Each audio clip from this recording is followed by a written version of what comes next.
ምስሎችና በኃያላኑ የዝግጅት ክፍሎች ውስጥ አንድ ትልቅ ወጥመድ እየተገመደ ነው። ኢትዮጵያችንንም ይጨምራል የወጥመድ ገመድ። የወጥመድ በባሩድና በሰይፍ ሳይሆን በረቀቀ ዲጂታል ሰንሰለት የተሰራ ነው። እንደ አውሮፓውያኑ የዘመን ቀመር 2026 በታሪክ ገጾች ላይ የሚመዘገበው የሰው ልጅ ነጻነት ለቴክኖሎጂ የበላይነት እጁን የሚሰጥበት ማዕከል። ሰላም ጤና ይስጥልን የተከበራችሁ አድማጭ ተመልካቾቻችን፣ ይህ አደገኛው እና መቆም ያለበት ትርክት ክፍል እጅግ በጣም ለነገሮች መፍትሄ ከመስጠት ይልቅ ሃይማኖትን ሽፋን አድርገው ሲተረኩ ከኖሩና ትውልድን በመጥፎ እያነሳሱ ነውር መስራትን የሃይማኖት መልክ እያስያዙ በኃጢአት ኖሮ በኃጢአት መጥፋትን ሰውን እስከ መግደል ንብረት እስከ ማውደምና የሰውን ልጅ ሕይወት ሁሉ ማበላሸት እንደ ሰማዕትነት እያሉ የሚሉ የሃይማኖት አባት መስለው የመጡ ሐሳዊ መሲዎችን ስናይበት ከቆየነው አንዱ የንግግር ኦር የሚዲያ ዘርፍ ውስጥ ነው ይሄንን ያገኘነው። ዘመኑን እንዳንኖር እንዴት እየተሸረበ እንዳለና እጅግ አደገኛ ሆኖ ዘመኑን የማይመጥን ትውልድ ወደኋላ እንዲሸሽ የመጣውን ነገር እንዳይጠቀም የሚቀሰቅስ አደገኛ ትርክት፣ ትንሽ ትልቁ ተረባርቦ እንደ አይነቱን ትርክት በማስቆም በጎውንና ከዘመኑ ጋር ለመራመድ የሚያስችለውን አቋምና አቋቋም ሁሉም ሰው በግድ ማድረግና መስራት ያለበትን ነገር ነው አሁን ላይ የምናቀርብላችሁ። እስኪ ይህን ትርክት ተመልከቱት። አደገኛውና መቆም ያለበትን ትርክት። የወጥመድ ገመድ። የወጥመድ በባሩድና በሰይፍ ሳይሆን በረቀቀ ዲጂታል ሰንሰለት የተሰራ ነው። እንደ አውሮፓውያኑ የዘመን ቀመር 2026 በታሪክ ገጾች ላይ የሚመዘገበው የሰው ልጅ ነጻነት ለቴክኖሎጂ የበላይነት እጁን የሚሰጥበት ማዕከላዊ ባንኮች ኪሳችንን የሚቆልፉበትና ዲጂታል መታወቂያዎች እንደ እስር ቤት ቁልፍ የሚያገለግሉበት የታላቁ ዳግም ዝግጅት The Great Reset መፈጸሚያ ዓመት ሊሆን ይችላል። በዚህ ዘገባችንም ከሜሎኒ አስፈሪ ንግግሮች በስተጀርባ ያሉትን ሚስጥራዊ አጀንዳዎች፣ የኃያላኑን የዲጂታል መጠምዘዣ ስልቶችና ለምን 2026 የዓለምን ካርታ ለዘላለም እንደሚቀይር በጥልቀት እንመረምራለን። ወደ ጨለማው ዋሻ ውስጥ ለመግባት ተዘጋጅታችኋል ወይ ነው ጥያቄው። ሰላም፣ ጤና፣ ፍቅር፣ በረከት ተመኘንላችሁ ቤተሰቦቻችን። እንግዲህ ወደ ጨለማው በዲጂታሉ ዓለም ላይ መንቀሳቀስ እጅግ ወደ ጨለማው ለመግባት ተዘጋጅታችኋል ወይ ተብሎ እስኪነገር ድረስ እየተደረገ ያለ መሆኑን አይተን የሚበጀውን ማዘጋጀት ላይ ሳንዘናጋ እንስራ የሚለውን እያሳሰብኩ አሁንም እንስማ። መፍትሄውስ ምንድን ነው? መፍትሄውን ያላካተተ ንግግርስ ምን ለማለት ነው? ከዚህ በኋላ በእውነት በእግር መሄድ፣ ያለ መኪና መጓዝ፣ በባዶ እግር ጫማን አለመጠቀም፣ ስልክ አለመጠቀም፣ መብራት አለመጠቀምን መቋቋም እንችላለን? ይሄ ትውልድ ያንን ነገር መሸከም ይችላል? ከዛ ይልቅ የመጣውን ነገር በአግባቡ ሳይጎዳን ለማድረግ በሚያስችል መልኩ ለምን አንሄድም? እነዚህና መሰል ትርክቶች እጅግ አደገኛ ሆነው ትውልድ ሲገሉ የኖሩና ነገም ትውልድን አሁንም ለመግደል የሚሰሩ መሆኑን ሁሉም ሰው ልብ ሊል ይገባል።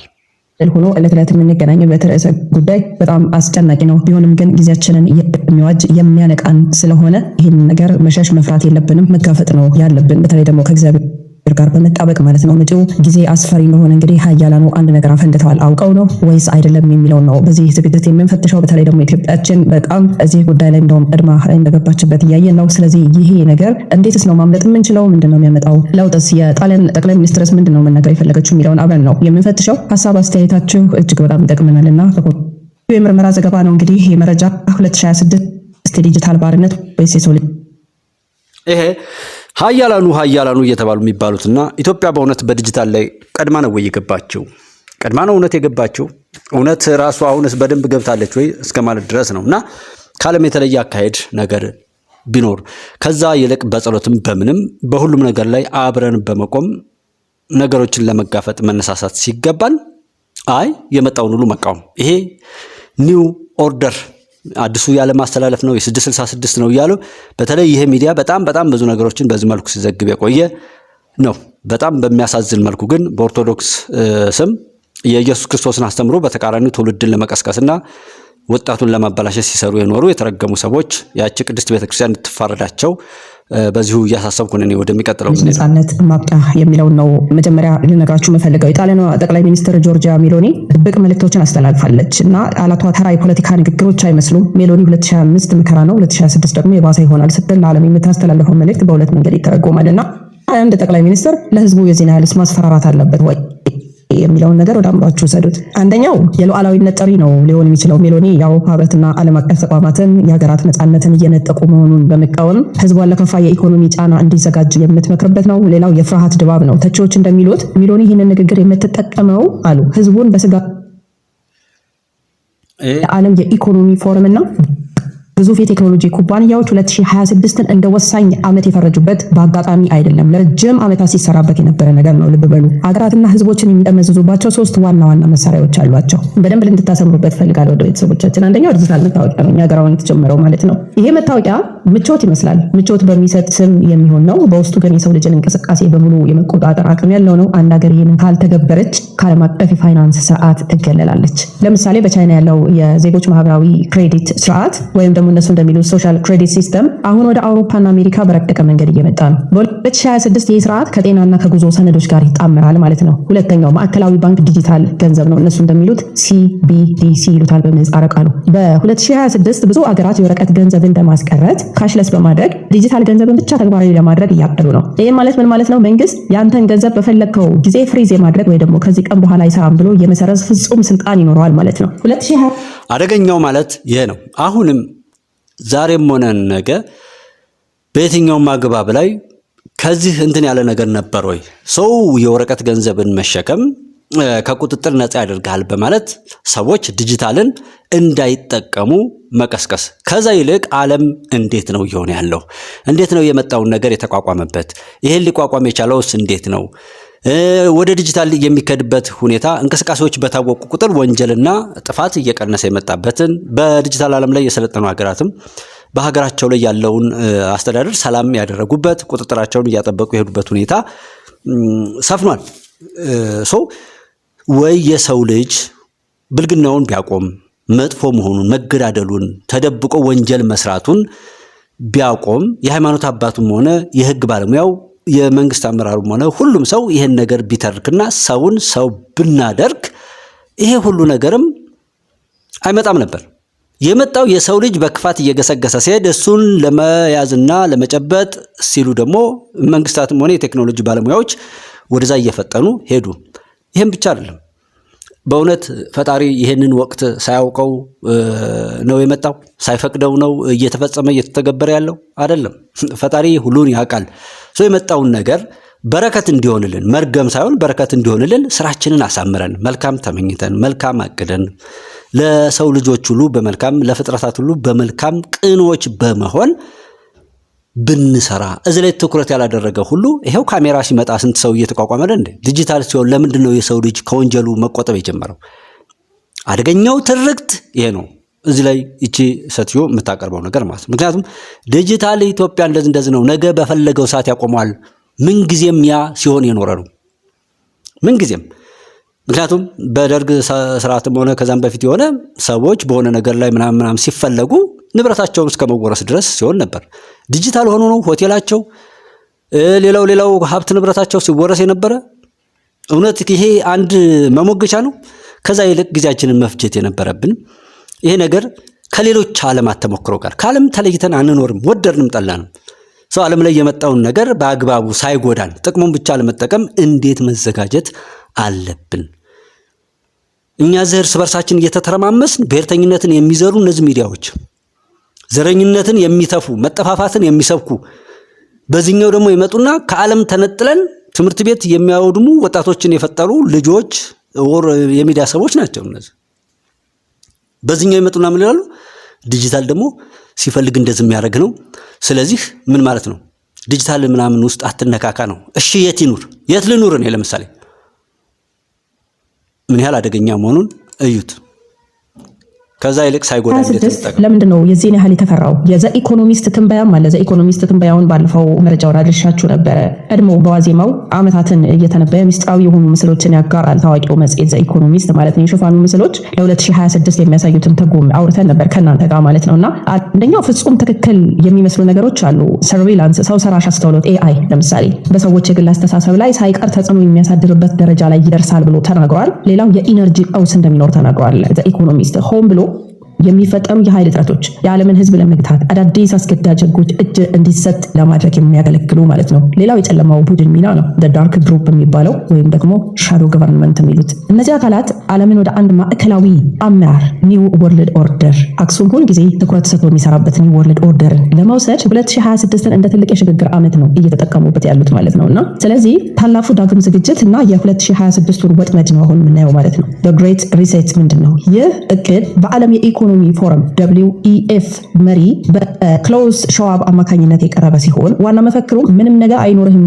ግን ደስተኛ ትሆናለህ የሚል ነው ማለት ነው። ይሄም ማለት ምን ማለት ነው? የግል ንብረት ያከትማል ማለት ነው። መኪና፣ ቤት፣ አልፎ ተርፎ የምንለብሳቸው ልብሶች በኪራይ ወይ ደግሞ በደንበኝነት ብቻ የሚገኙበት ስርዓት ይገነባል ማለት ነው። አሁን ይሄ ሩቅ ይመስላችኋል አይደል? ግን እኮ ወደዚህ እኛ ገብተንበታል። ሩቅ የሚመስሉን ነገሮች ብዙ መቶ ዓመታትን ይፈጃሉ ብለን የምናስባቸው ነገሮች ስርዓቶቹ በሙሉ በራችን ላይ ቆመዋል ማለት ነው። ደግሞ አሁን የ2026 ምን ያህል ነገሮችን እያፈጠኑት እንዳለው ማየት እንችላለን። ወደ ሁለተኛው እንምጣ። የመጀመሪያው የግል ንብረት ማክተም ነው። ሁለተኛው ደግሞ ፍጹም ጥገኝነት ነው። አንድ ግለሰብ ዕለት ተዕለት ኑሮውን በመንግስትና በግዙፍ ኩባንያዎች ላይ ሙሉ በሙሉ ጥገኛ እንዲሆን ማድረግ ነው። ስለዚህ ለምሳሌ እግዚአብሔር አምላክ ፈጣሪያችን ነው፣ አምላካችን ነው፣ ሁሉን አድራጊ ፈጣሪ ነው። ነገር ግን ለሰው ልጅ ነፃነትን ሰጥቷል። እግዚአብሔር ነፃነትን ለሰው ልጅ ሰጥቷል። ይሄ ነፃነታችን እንኳን ሳይቀር ነው የሚነፈገውና ለምን 2026ን እንደ መድረሻ መስመር ተመረጠ ብለን ሁላችንም እንጠይቃለንና የዓለም ሀያላን 2026 እንደዚህ ሽግግር እንደ ወሳኝ ዓመት ያዩበት ሶስት ዋና ዋና ምክንያቶች አሉ። አንደኛው እንዳማኝ እኔ እንዳማኝ ምንም ነገር ቢመጣ አንድ ይህን ነገር ያመጣው እግዚአብሔር ነው ብዬ አምናለሁ። ስለዚህ ጸሎት እናብዛ የሚል መፈክሮችን እንደ ጉባኤ ኢትዮጵያ ብዙ ጊዜ የምለውም በዛም ይሁን በዚህ ሁሉም በአቅሙ ሊያሳስት ሊያደናግድ መፍትሄን ሊያሳጣን እንጂ መፍትሄ የሚሰጥ አሰራሮችን አናይምና መንግስታት የሚመጡት ከህዝብ ነው። ህዝብ ደግሞ የሰዎች ስብስብ ነው። ሰዎች ደግሞ እኛ ነን። እኛ ደግሞ ራሳችንን በመልካም ከሰራን በሃይማኖቱም ተጠቃሚዎች ከሆን በህግም ተጠቃሚዎች ከሆንንና አብሮነታችን፣ ፍቅራችን፣ አንድነታችን ከጠነከረ ከኛ መካከል እኛን ሊመራ ሊያስተዳድር የምንወክለው መሪ እንዴት ክፉ መሆን ይችላል? ሰው መስራት ካለብን ራሳችንን ቀይረን እኛ የሰው ዋጋ አውጥተን ሌላው ሰው እንዲሆን ከሰራን ሃይማኖቱንም ሃይማኖት አድርገን ካል እግዚአብሔር አሳልፎ ለክፉዎች ብዝበዛም አይሰጠንም። ምንም አይነት ነገር ብናደርግ የእግዚአብሔር ልጅነታችን ከኛ ካልተወሰደ በስተቀር ጸሎት ስናደርግ እንሰማለን። ንብረቱን መንከባከብ ያውቅበታል። ነገር ግን እኔ ዲጂታል የሚሆን ምንም የሰዎች ስርዓት ለኔ ለምሳሌ ብናይ ነው ምንም ነው ከማምነው ፈጣሪ አንጻር ማለት ነው። የማምነው አላህ እግዚአብሔር መድኃኔዓለም ኢየሱስ በሁሉም እንጥረው ፈጣሪ ክብር አለው። እኔን ለማንም መጫወቻ አድርጎ ከፈጠረኝ የፈጠረኝ ያፍር ይሆናል እንጂ እኔ አይደለሁም ማፍር የሚል ነው። እኔ ከፈጣሪ ጋር በዛ ልክ ነው የምሞግተው። ከሰዎች ስርዓት ላይ ምንም አልጠብቅም። የሰዎች ስርዓት ይጨቁኑኛል ምናምን እንደዚህ አልልም። ለምን? የፈጠረኝ አምላክ ፍትሃዊ አምላክ ነው። ስለዚህ መገዳደልን እየተረኩ ዘረኝነትን በዚህ ሲሉ ቆይተው ትምህርት ቤት እየዘጉ የመሳሪያ ትግልን ስፖንሰር የሚያደርጉ ሰዎች ውስጥ አንድ አካል ነው ይሄ ሚዲያ ላይ። ስለዚህ አሁን ኒው ኦርደርን ወደ ኋላ ሄዳችሁ ብዙውን ነገር ማየት ትችላላችሁ። ዛሬ ዲጂታል ኢትዮጵያ ላይ ሲመጣ ለምሳሌ ዲጂታል እኛ አረመኔዎች ሆነን አገር በጥባጭ ሆነን መንግስታት በሆነ ነገራቸው ላይ በሰላም ወጥተው እንዳይገቡ የምናደርግ ከሆነ በአርቲፊሻል ኢንተለጀንስ የሚሆን በዲጂታል እኛን ለመቆጣጠር መንግስታት ጥረት ያደርጋሉ። አንደኛ ግዴታቸው ነው። እንደ መብት አይተውት ግን ህዝብን እያሰቃዩና ህዝብን እያጠፉ መሪ የሚሆኑ አመራሮችስ ይፈጠራሉ ወይ? ማን ሊመሩ? በማን ሊኖሩ? እኔ ህዝብን በዚህ ልክ ሁሉ ሊያጠፉ ይችላሉ ብለን አላስብም። እንድንጠፋ የሚያደርግ መጥፎ ስራ ካልሰራን በስተቀር ሰው ከዛ ይልቅ ዘመኑ እንደዚህ ነው። በቅጽበት ነገሮች እየተለዋወጡ ነው። ስለዚህ ይሄን ነገር ለመቋቋም አዳዲስ ነገር መፍጠር አይደለም የተፈጠረውን እንኳን በአግባቡ ሳይጎዳን ጥቅሙን ብቻ እንድናገኝበት እንዴት እናድርግ የሚለው ላይ ነው መስራትም ማውራትም ያለብን። ይሄ አደገኛና መጥፋት ያለበት ምለው እዚህ ጋር ያጎሳቆሉ የሚያጎሳቆል ቡድን እየሰሩ አሁንም በጥርጣሬ ነገሩን ገብተን አውቀ ነው ጉዳቱን ሳይሆን ጥቅሙን ብቻ ጉዳቱን እየተከላከልን ጠቀሜታውን ለማግኘት እንዳንሰራ ጥረት እንዳናደርግ ባለንበት ፍሪዝ አድርገን ጭራሽ ወደ ድንጋይ ዘመን ኋላ ቀር ሆነን ማንም እንዲጫወትብን የሚያደርግ ትርክት ስለሆነ ነው። ውጤቱ አደገኛ ነው የምለው ለዛ ነው። ወደ ኋላ የሚጎትት ስለሆነ ነው። ወደ ኋላ በመጎተት ከዚህ ዘመን ማምለጥ አንችልም። በባዶ እግሩ እነዚህ ሰዎችም ቢሆኑ ያን ነገር እንትን አይሉ። ግን አንዱ ትግል ይሄ ነው። ሰውን ዲሞ ማድረግ ባለበት በጥርጣሬ ሞልቶ የመጣውን ነገር አውቆ ከመጠቀም ይልቅ እየተጠራጠረ ከዘመኑ ራሱን አግልሎ በቁሙ የሞተ ከዛ በኋላ ወዴት ነው የሚሄደው? የተሰራውን አውቆ አልተጠቀምም ያለ ሰው ጭራሽ ወደ ኋላ ሲቀር ምንድን ነው የሚሆነው?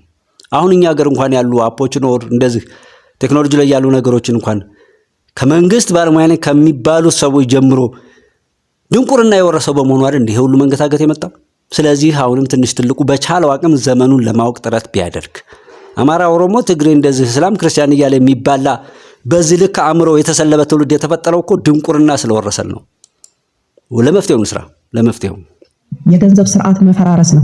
ፋይናንሻል ኮላፕስ ይሉታል። እስከ 2025 መጨረሻ ድረስ ያለው የዓለም የዋጋ ግሽበት እና የዕዳ ክምችት የቆየውን የዶላር የበላይነት ያዳክመዋል ማለት ነው። 2026 ላይ አሮጌው ስርዓትን አፍርሶ በአዲስ ዲጂታል ገንዘብ CBDC እነሱ እንደሚሉት ምህጻረ ቃሉ ለመተካት አመቺ ጊዜ ነው ተብሎ የሚታመን ነው። ስለዚህ ለአዲስ ግንባታ ሲባል ማፍረስ ይባላል ማለት ነው። ይሄ የሰው ሰራሽ አስተውሎትን ብትመለከቱ AI ብስለቱ አውሮፓውያን የዘመን ቀመር በ2026 አሁን ከጥቂት ጊዜ በኋላ የሚቀበሉት ማለት ነው አርቲፊሻል ኢንተለጀንስ ከሰው ልጅ ቁጥጥር ውጪ በሆነ ፍጥነት መረጃዎችን የመተንተን ሰዎችን የመከታተል አቅሙ ከፍተኛ ደረጃ ላይ ይደርሳል ማለት ነው። ይሄ ሀያላኑ የማይታይ ፖሊስ በእያንዳንዱ ሰው ስልክና ቤት ውስጥ እንዲያኖሩ ያስችላቸዋል ማለት ነው። ምንም አይነት ነገር ፕራይቬት የሆነ ነገር አይኖራችሁም ማለት ነው። ሌላው የአየር ንብረት አስገዳጅ ህጎች ይተገበራሉ። 2026 ካርበን ፉትፕሪንት የተባለው ቁጥጥር ተግባራዊ ሊሆን ይችላል ተብሎ ነው እየተጠበቀ ማለት። ምን ማለት ነው? ይሄ የምንበላው ስጋ፣ የምናደርገው ጉዞ፣ የምንጠቀመው ኤሌክትሪክ መጠን ተለክቶ የተፈቀደልንን ካለፍን የዲጂታል ቦርሳችን በራሱ ይዘጋል ማለት ነው። አስባችሁታል? ይሄ CBDC ማለት ነው። ለምሳሌ አሁን የሆነ ሰው አንድ እንጀራ መብላት ከፈለገ አንድ እንጀራ መብላት አይችልም እንደማለት ነው በቀላል ቋንቋ ስንተረጉመው ማለት ነው። የምንበላው ስጋ፣ የምናደርጋቸው ጉዞዎች፣ የምንጠቀመው የኤሌክትሪክ ፍጆታችን ተለክቶ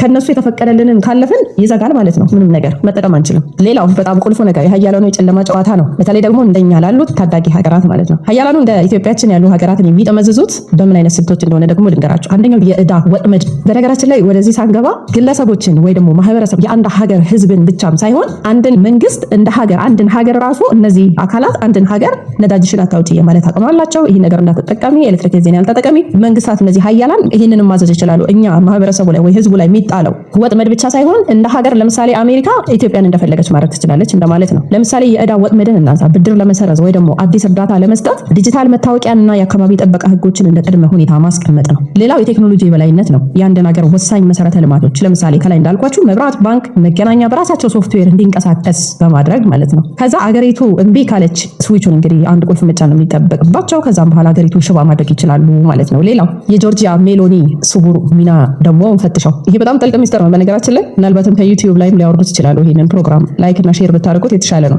ጆርጂያ ሜሎኒ የጣሊያኑ ጠቅላይ ሚኒስትር ምንም እንኳን ተቃዋሚ መስላ ብትቀርብም ብዙዎች ግን ቁጥጥር የሚደረግበት ተቃውሞ ሊሆን እንደሚችል እየጠረጠሩ ነው ያሉት። ለምሳሌ ህዝቡ በዲጂታል ወጥመዱ እንዳያምስ ሜሎኒ መሰል ተናጋሪ መሪዎችን ተቃውሞውን በመምራት ህዝቡን ወደማይረባ የጎንዮሽ ፖለቲካዊ ንትርክ እንዲገባ ያደርጉታል። እሷ 2026 የከፋ ይሆናል ስትል ህዝቡ ደግሞ መፍትሄ ከመፈለግ ይልቅ በድንጋጤ እጅ እንዲሰጥ እያዘጋጀችውም ሊሆን ይችላል ነው እያሉ ያሉት ተቺዎቹ ማለት ነው። ከዛ ምንድነው የመጨረሻ ማስጠንቀቂያው እንግዲህ 2026 የአንድ አመት ቁጥር ብቻ አይደለም፣ የሰው ልጅ ታሪክ የሚቀየርበት መስቀለኛ መንገድ እንደሆነ እየነገሩ ነው። ሀያላኑ ለደህንነታቸው ሲሉ ነፃነታቸውን ሊወስዱ ደጃፋቸው ላይ ቆመዋል ነው። ወደ ምን መደረግ አለበት ወደሚለው እንመጣለን። ግን መጀመሪያ አንድ ነገር ልጨምርላችሁ። ለምሳሌ ክላውስ ሸዋብ የዓለም ኢኮኖሚ ፎረም መስራች ነው። ክላውስ ሸዋብ ታውቁታላችሁ። በጣም ብዙ ጊዜ አክሱም ሰርቶበታል በዚህ ጉዳይ ላይና ሸዋብ ታላቁ ዳግም ዝግጅት ግሬት ሪሴት በሚለው መጽሐፉና በንግግሮቹ ላይ የወደፊቱን ዓለም ሲገልጸው ምን ብሏል? አራተኛው የኢንዱስትሪ አብዮት የያዝነውን ዕቃ ወይም ደግሞ የምንሰራውን ስራ ብቻ ሳይሆን እኛነታችንን ማንነታችንን ነው የሚቀይረው ብሏል። ይሄ ምን ማለት ነው? ይሄ ንግግር በሰው ልጅ አካል ውስጥ ቴክኖሎጂን የመቅበር ይሄ ማይክሮቺፕ እንደምንለውና የሰው ልጅን ከማሽን ጋር የማዋሃድ እቅድ እንዳለ ፍንጭ ይሰጣል። ሌላው ቢልጌትን ማንሳት እንችላለን። የማይክሮሶፍት መስራች ቢል ጌትስ ስለ ዓለም ህዝብ ቁጥርና ስለ ጤና ቁጥጥር በተደጋጋሚ የሚናገራቸው እጅግ በጣም አነጋጋሪ የሆኑ ነጥቦች አሉ። ለምሳሌ በአዳዲስ ክትባቶች፣ በጤና አጠባበቅና በስነ ተዋልዶ ጤና አገልግሎቶች ላይ ጥሩ ስራ ከሰራን ይላል። ልብ በሉ እዚህ ጋር ጥሩ ስራ ከሰራን የዓለምን ህዝብ ቁጥር በ10 ወይም በ15 በመቶ መቀነስ እንችላለን። የዓለምን ህዝብ ቁጥር በ10 ወይም በ15 በመቶ መቀነስ እንችላለን። በነገራችን ላይ እነዚህ አሁን የጠቀስኳቸውና ሌሎችም ሰዎች ስለዚህ ምን እናድርግ ይሄንን የሚሰሙ ሰዎች ሁሉ ትርክቱ ዲጂታልን አትጠቀሙ፣ እንደዛ አታድርጉ፣ እንዲህ ሊያረጉን ነው፣ እንዲህ ሊቆጣጠሩ ነው እየተባለ በፍርሃት ቆፈን ውስጥ ከማድረግ መፍትሄ ማምጣት ነው። ሰዎች ብዙ ተመኝተው ነበር፣ ብዙ ጥረት አድርገው ነበር። ለምሳሌ የኢትዮጵያ ጠላቶች ኢትዮጵያን ለማጥፋት ብዙ አሻጥር ሰጥተው ነበር። ዛሬም ብዙ የሚጥሩ አይደሉ፣ ግን አልተሳካም፣ ወደፊትም አይሳካም። ስለዚህ ፍርሃትን ለጥንቃቄና አማራጭ ለመፍጠር ጥሩ ሊሆን ይችላል። ነገር ግን ፈርቶ ራስን በራስ ፍሪዝ አድርጎ ራስን ባሉበት ገሎ ለመሄድ የሚሰራ መጥፎ ትርክት ስለሆነ ማስፈራራት አድርጋችሁ መውሰድ አይገባም። ልናስቆመው ይገባል። የራሳችን አስተዋጽኦ መፍትሄ በመስጠት ላይ መሆን አለበት።